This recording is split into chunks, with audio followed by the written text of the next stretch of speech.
Eto nga ang kaganapan natin ngayong araw na to. Late upload ko na nga din ito at hindi nga po agad ako nakaka-edit at ang daming ang gawa dito sa bahay. Ayan, nagtiklop nga muna ako nito mga sinampay namin. Bali, 1 linggo na nga itong nakasampay at maglalaban na nga ulit. Kaya kailangan tiklopin ko na nga ito. Mabuti na lang din talaga at malaki na nga ngayon si Ate Keisha. At least kahit papano nga ay nakakatulong na nga siya sa akin sa paglalaba. At least kahit papano nga ay malaking bawas na nga yun sa aking gawain dito sa bahay. Lalo na't bawal pa nga sa akin na pagpapagod kasi nga po nagpapagaling pa ako sa aking karamdaman. Kaya kailangan talaga ay mild lang ang aking mga trabaho. Ayan nga po at nakatapos na nga ako ng pagtitiklop ng damit at ito na nga yung kaganapan ng hapon nga ay pupunta nga tayo sa Luisiana at yan nga nandito na nga tayo. Bali magkakasama nga lang din kami nila Nita, nila Oren at saka nga ng mga pinsanin ko nga yung iba nga ay naglalakad para nga ma-exercise nga ang aming pinsan na buntis. Kasi nga po kailangan na nga niyang maglakad-lakad at malapit na nga ang due date niya at syempre kailangan niya mag-exercise. Dire-diretso na nga kami pumasok dito sa looban nga nila Ate Mabel at hanggang dito nga sa loob ng bahay dire-diretso kami hani kasi wala nga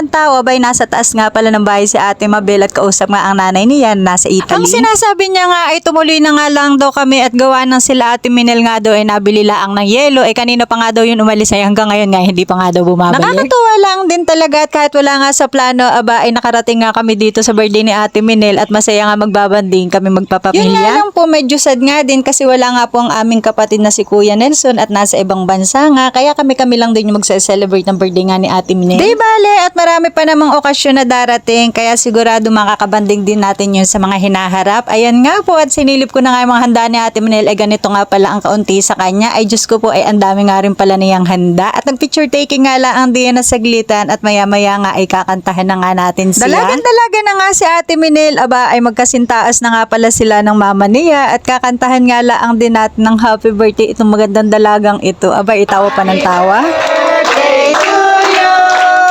Happy birthday to you. Happy birthday, happy birthday, happy birthday to you. Happy birthday, Ate Minel. Happy birthday!